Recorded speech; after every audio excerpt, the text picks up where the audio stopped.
Hello and welcome. I made this video because there are still games being made and VR experiences being made without any motion controller filtering, and it makes the objects that you hold feel super weightless and fake and just terrible. And I wanted to show how easy it is to implement motion controller filtering into your VR project. So I made this little project to showcase that. And I'll explain in this video why filtering matters, how easily it can be implemented, and the results of doing it. So to start, this is a brand new VR template project from the Unreal Engine that I've just made minimal changes to, like some notes for myself, demo props to get to that showcase the nice smoothing effect, and also these visualization meshes, which can also show how smoothing is happening. So the way this project is set up is my left hand is raw, unfiltered, and my right hand is filtered. And you can tell the left hand is unfiltered because the motion controller is basically glued to that hand mesh, right? So there's no relative movement. But on my right hand, I have a little bit of movement relative to my hand mesh and the controller, and anything else that I pick up, there's a little bit of relative movement because a filtered component is attached to the motion controller, and anything attached to that is being filtered because it's attached to a filtered component. So why do we want filtering? Filtering eliminates jitter, traditionally is the use case, but jitter is always introducing some amount of lag, and that's terrible in VR because if I have my motion controller and I move it over here real quickly, and then the representation of my hand is slowly coming into view, it feels terrible, right? Or at least if we want lag for some reason, like for a very heavy object, have some heft to it, we want to be able to control that lag. And normal filtering, this is not really very achievable, but there is something called the OneEuroFilter that is perfect for this use case. So the way that works is when you're holding your hand, your tracking input very, very steady, there's a good amount of filtering going on, and it's just having a very, very smooth interaction because it's filtering that jitter out. But when I do a large gesture, you can see that the hand and the gun is keeping up with that motion controller input because it's dynamically lowering the amount just automatically based on responses to input, based on the increase in velocity or the changes in acceleration. It adjusts automatically how much it's filtering. So this is perfect for VR. I can adjust how much. Furthermore, I can adjust that amount of lag that I want. I have a very, very low amount of lag for a gun so that I can have a very smooth aiming experience, but also I can make quick gestures and turn around, but I can adjust it, and I can have something like this heavy sword that has a bit more smoothing, a bit more lag to kind of simulate the weight and heft and inertia of that object. So other developers might use a physics constraint for that purpose, but there are a couple of problems with physics constraints. One is that they're very expensive. This filter is super cheap. It's just a very simple math algorithm. Physics constraints are all kinds of complicated physics math, and it's going to eat up your performance budget. And those physics constraints are usually spring dampers, which have another problem where basically what's happening is there is a link between the motion controller and the object that you're holding, and that thing is basically a spring. It's like a slinky, right?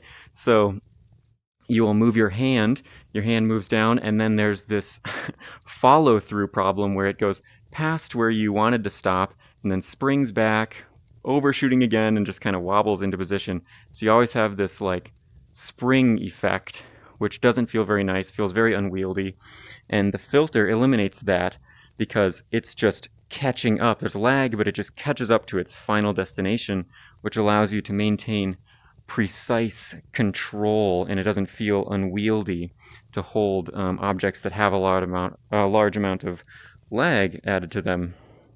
So the way this was implemented, I'll show the blueprint, is that there's basically an intermediate component between the motion controller and whatever it's holding or the hand mesh, and that is the thing that's getting filtered. So there's a filter component being fed parameters, and those parameters, I've set it up, they can be tweaked based on what object is being held. So if I hold the gun, this has parameters associated with it that are then fed into this motion controller, and it behaves in a certain way, a low amount of lag, very steady aim. And then if I pick up something that I've said, make this feel very heavy, then there's a good amount of lag to it, and it has a lot of heft. But it's per object, which is really important because we have different objects of different sizes, different masses, and now they'll all feel appropriate. So what are the results of this little project, right? How well did this work? I would say that for filtering, the OneEuroFilter is like amazing for this context, and I think it should basically be used in every single VR project, which is why I wanted to make this video. For faking inertia, I want people to be aware that there is, this is working, it's better than nothing, but there are some problems you should be aware of, which is, one, the way that inertial resistance actually works in real life. It's dependent on the center of mass and moments of inertia of an object, and this filter does not take any of that into account.